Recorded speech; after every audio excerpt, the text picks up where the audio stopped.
24장 13절에서 23절의 말씀을 가지고 말씀을 드리려고 합니다. 우리 제목을 다 같이 한번 크게 읽겠습니다. 시작. 하나님과 동행함이 복입니다. 하나님과 동행함이 복입니다. 그 말은 하나님이 함께 하시는 삶이 복입니다. 그런 의미예요.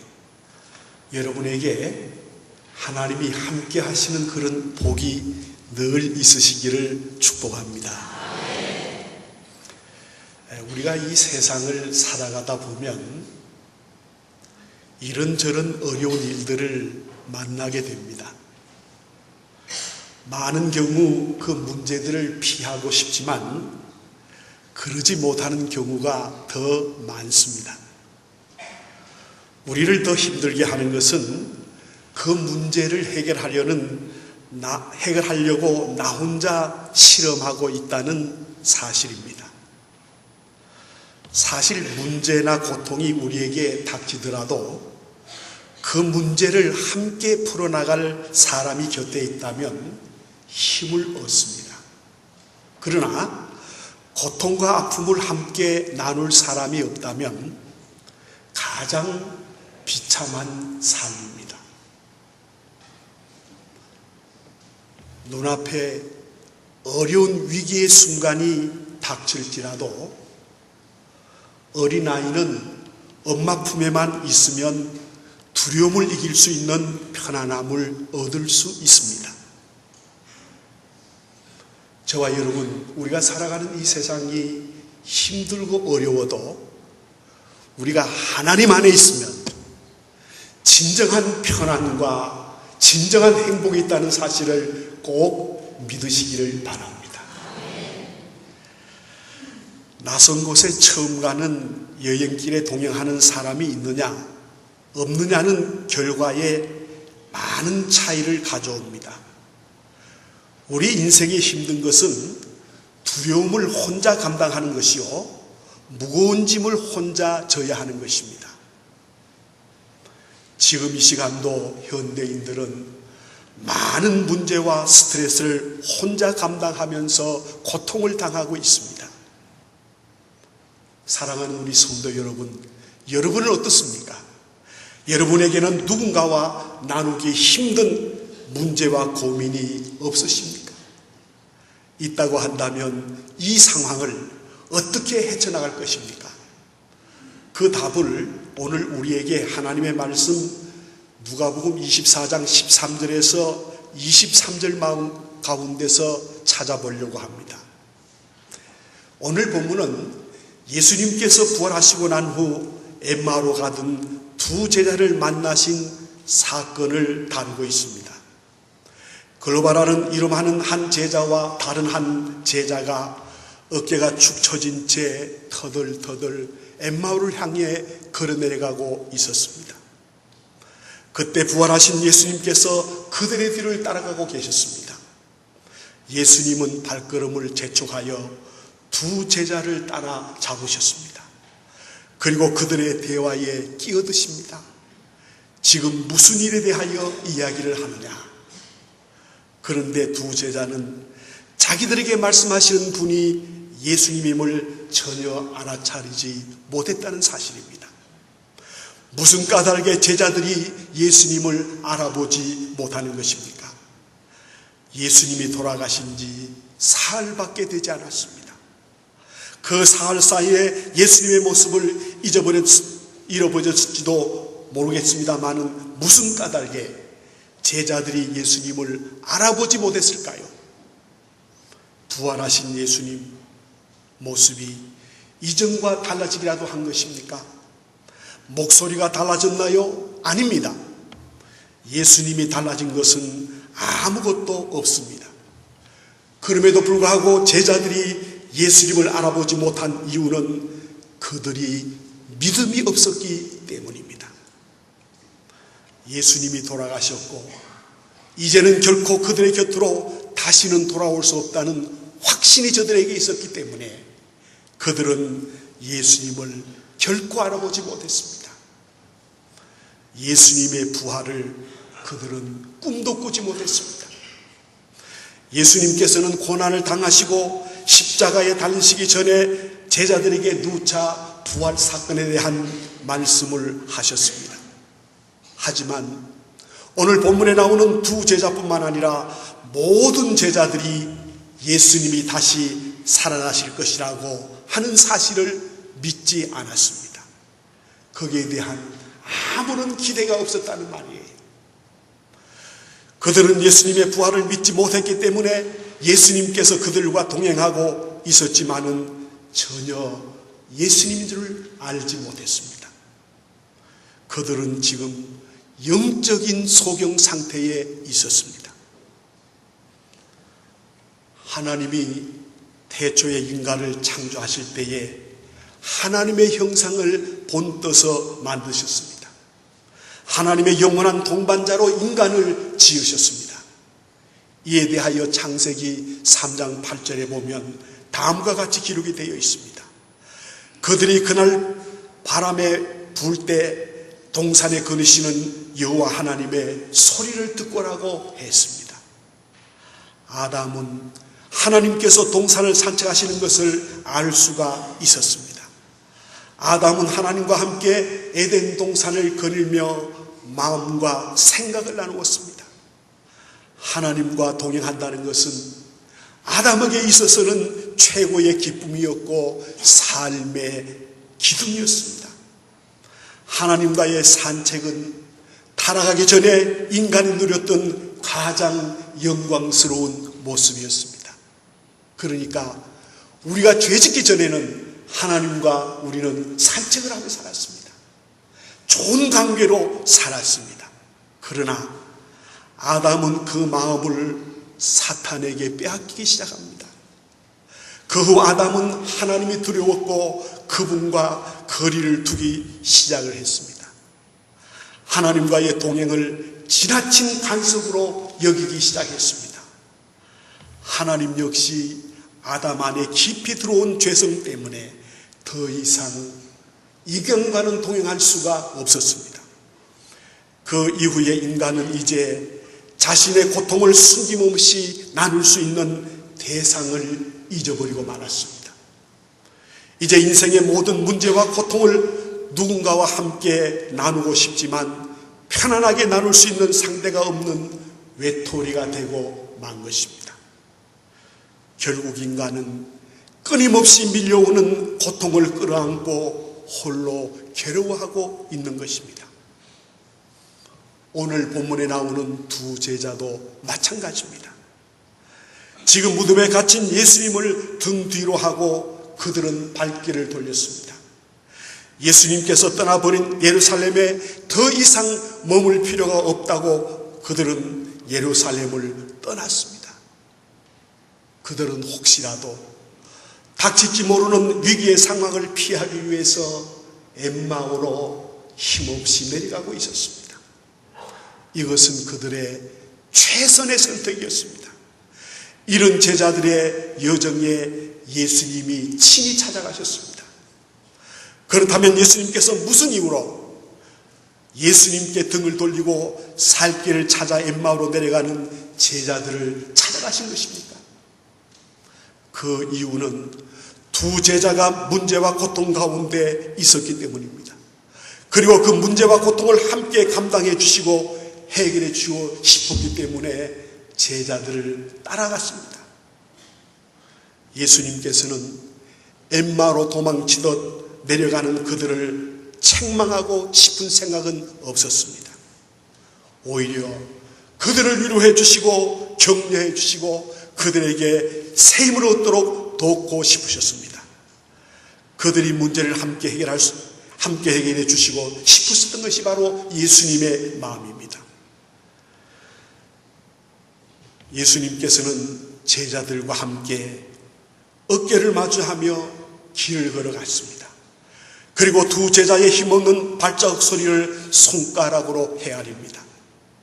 비록 제자들은 눈으로 예수님을 보지 못했지만은 예수님과 함께 동행하고 있었습니다. 예수님께서는 그들이 생각하고 있는 것처럼 십자가 사건으로 끝나는 것이 아니었습니다. 예수님께서는 사흘 뒤에 죽음에서 부활하셨습니다. 예수님은 인간의 몸을 입고 이 땅에 오셨지만은 그 안에 여전히 하나님의 신성이 남아 있었기 때문에 그는 죽음을 깨뜨리시고 다시 살아나신 것입니다. 그렇다면 부활하신 예수님은 어떤 분이십니까? 부활하신 예수님은 더 이상 육체의 한계에 구속을 받지 않는 그런 분이셨습니다. 그러기에 예수님은 지금도 전 인류와 함께 동시에 동행할 수 있는 것입니다. 이것이 바로 예수님의 신적 지위요 능력인 것입니다. 예수님께서 그렇게 자신을 떠난 두 제자를 찾아가셨습니다. 그리고 지금도 하나님과 동행하기를 거부하고 주님을 떠난 사람들을 향해 찾아가시는 것입니다. 예수님은 여러분 한 분 한 분을 찾아가십니다. 내가 예수님을 배반하고 내가 예수님에게 등을 돌려도 예수님은 끝까지 저와 여러분과 함께 하시는 것입니다. 예수님은요, 저와 여러분들을 짝사랑하세요. 아무리 우리가 싫다고 돌아서도 예수님은 끝까지 우리와 동행하기를 원하시는 주님인 것을 여러분 믿으시기를 바랍니다. 죄 때문에 눈이 가려서 주님을 아직 알아보지 못함에도 불구하고 주님은 찾아가셨습니다. 하나님과 동행을 거부하고 주님을 떠난다는 것은 여러분 그 자체만이라도 큰 빅일 수 있습니다. 또 큰 죄가 될 수 있습니다. 예수님의 십자가가 예수님께서 우리의 진정한 친구임을 증명하는 증거인 것입니다. 그러므로 십자가는 바로 예수님이 우리의 친구라는 사실을 우리에게 알려주며 예수님이 우리를 위하여 십자가에 달려 돌아가셨다는 사실을 분명하게 알려주고 있는 것입니다. 성도 여러분, 예수님은 어떤 분이십니까?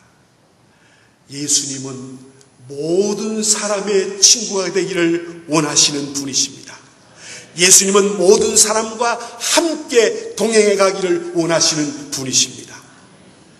엠마오로 내려가는 두 제자의 모습을 보세요. 그들은 예수님을 버리고 도망치던 사람들이었습니다.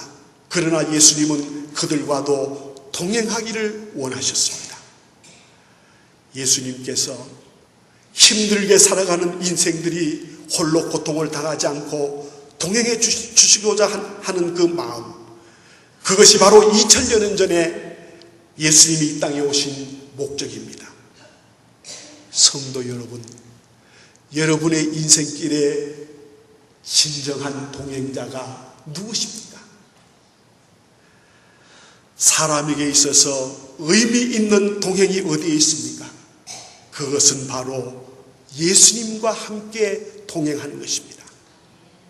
여러분, 세상의 모든 사람들은 우리를 떠나가도, 우리에게서 등을 돌리고 배신해도 우리 주님은 우리를 짝사랑하시면서 끝까지 우리와 함께 하시길 원하시는 분이 바로 우리 예수님이라는 사실을 꼭 믿으시기를 바랍니다. 우리 성도들은 이 땅을 살아가면서 약해질 수도 있습니다. 때로는 넘어질 수도 있습니다. 때로는 외로워질 수도 있습니다. 그러나 여러분, 분명한 사실은 우리의 영원한 동행자 되시는 예수님과 함께 동행하면 이 모든 어려움을 극복하고 이길 수 있다는 사실을 여러분 믿으시기를 바랍니다. 예수님께서 우리와 동행하시면, 친구가 되어주시면 모든 것이 회복되고 모든 어려운 상황에서 우리는 얼마든지 자신 있게 일어날 수가 있는 것입니다. 그러기에 주님과의 동행은 그리스도인의 절대적인 축복입니다. 우리에게 축복이 무엇입니까? 하나님이 나와 동행하신다는 거예요. 모든 사람들이 나를 떠나가도, 나를 배신해도 우리 주님은 절대로 배신하지 않고 세상 끝날까지, 천국 가는 그 시간까지 하나님은 우리와 동행하신다는 사실을 믿으시는 분은 아멘으로 하나님 앞에 영광을 돌리십시다. 성도 여러분, 일평생 주님과 동행하는 복된 삶을 사시기를 바랍니다. 예수님과의 동행 가운데 누리는 모든 기쁨을 여러분 누리시면서 이 세상을 행복하게 사시기를 바랍니다. 그렇게 자신들을 찾아오신 예수님을 만나 동행하게 된 두 제자, 그들은 부활하신 주님을 온몸으로 경험하는 은혜를 받게 되었습니다. 주님을 버리고 자신의 길을 걸어가고 있던 그 시간이 오히려 주님과 함께 동행하는 시간이 되었고, 다시금 헌신하는 결단의 시간이 되었던 것입니다. 오늘을 살아가는 우리 현대인들은 수많은 문제와 스트레스를 가지고 살아갑니다. 때로는 문제와 스트레스를 극복하지 못한 채 쓰러지는 사람들이 얼마나 많이 있습니까? 어떤 문제는 아무리 가까운 가족일지라도 이야기하지 못할 때가 있습니다. 그럴 때 우리 자신이 마치 인생길을 홀로 외로이 걸어가는 나그네와 같은 그런 외로움을 느낄 때가 있습니다. 그렇지만 여러분, 그런 순간에도 우리 예수님은 우리의 동행자가 되어주십니다.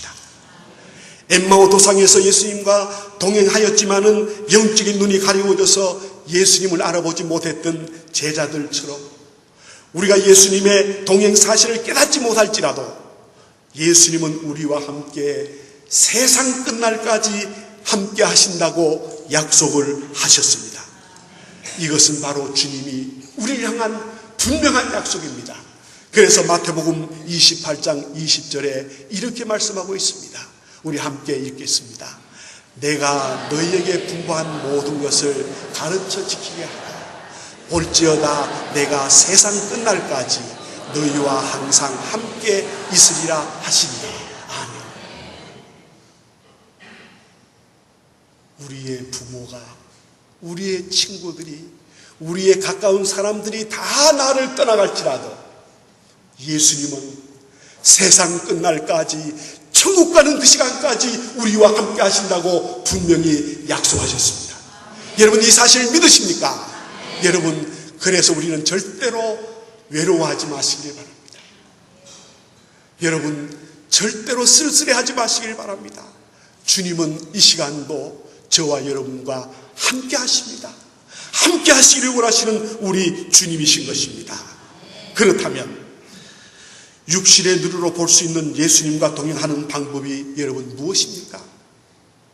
여러 가지가 있겠습니다만은 그 가운데 가장 중요한 것은 우리의 기도가 회복되는 자리로 나가야 하는 것입니다. 기도를 통하여 기도 가운데 임재하시는 예수님을 만나고, 말씀해 주시는 예수님을 만나고, 우리와 동행해 주시는 예수님을 만나시는 여러분들이 되시기를 바랍니다. 창세기에 보면 에녹은 65세의 아들 무두셀라를 낳고 이후 300년 동안 하나님과 같이 동행하였다고 하는 말씀이 기록이 되어 있습니다. 그리고 그는 그 이후 하나님의 부르심을 받고 죽음을 맛보지 않고 영원한 본향 천국으로 갔습니다. 우리도 주님 앞에 주님과 동행하며 살다가 에녹과 같이 부르심을 받게 된다면 여러분 얼마나 큰 영광입니까? 여러분, 이 영광을 늘 체험하시기를 바랍니다. 우리 교단이 난 이승복 목사님은 늘 길을 가실 때마다 손을 꽉 쥐고 가신다는 거예요. 그리고는 길을 걸어가신다는 거예요. 그래서 옆에 따라가던 목사님이, 목사님을 왜 손을 꼭 쥐고 가십니까? 그랬더니 아무개 목사, 나는 길을 갈 때 예수님의 손을 꽉 잡고 가는 거야. 그분은 예수님과 늘 동행하는 삶을 살았습니다. 그래서 위대한 부흥사가 된 거예요. 아직까지 그분만한 부흥사가 이 땅에 나지 않았습니다. 그건 뭡니까? 그 이승복 목사님이 예수님의 손을 잡고 일생을 살았기 때문에 그는 위대한 삶을 살 수가 있었던 것입니다. 그래서 그는 늘 이렇게 찬송했다고 합니다. 아침에는 예수로 눈을 뜨게 하고요, 저녁에는 예수로 잠을 자게 하시네. 예수님 내 주여 내 중심에 오셔서 예수님 한 분만으로 만족합니다. 여러분, 우리와 동행하시는 예수님, 오늘도 우리 옆에 와 계십니다. 그 예수님의 손을 여러분 꼭 잡으시길 바랍니다. 잡으면 우리에게 다가오는 어려운 문제도 해결되고, 잡으면 우리에게 다가오는 여러 가지 사건도 어려움도 외로움도 다 해결된다는 사실을 여러분 믿으시기를 바랍니다. 우리 다 오른손을 드세요. 드시고 우리 주님의 손을 꼭 잡으십시다. 그리고 내리세요. 여러분 나가실 때, 예배를 마치고 나가실 때 이 주님의 손을 잡고 나가세요. 나가면 한 주일 승리할 수 있습니다. 나가면 우리의 일생이 승리할 수 있습니다. 이 주님의 손을 잡고 나가는 사람은 주님이 나와 함께 동행한다는 사실을 깨닫는 사람이요, 이렇게 살아가는 사람은 절대로 불행해질 수 없습니다. 외로워질 수 없습니다. 고독해질 수 없습니다. 왜냐하면 주님이 우리와 나와 함께 하시기 때문입니다. 여러분 주님의 손을 꼭 잡으시기를 바랍니다. 절대 놓지 마시기를 바랍니다. 천국 가는 그 시간까지, 내 생명이 다하는 그 시간까지 주님의 손을 잡고 승리하는 여러분 되시기를 주님의 이름으로 축복합니다.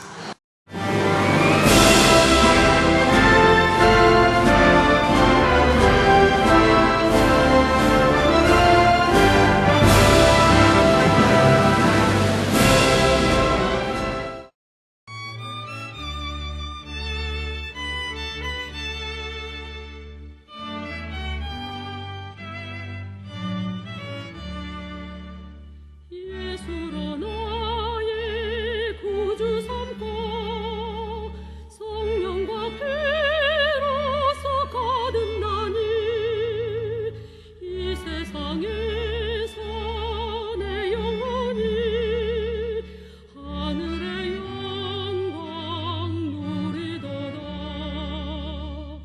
이것이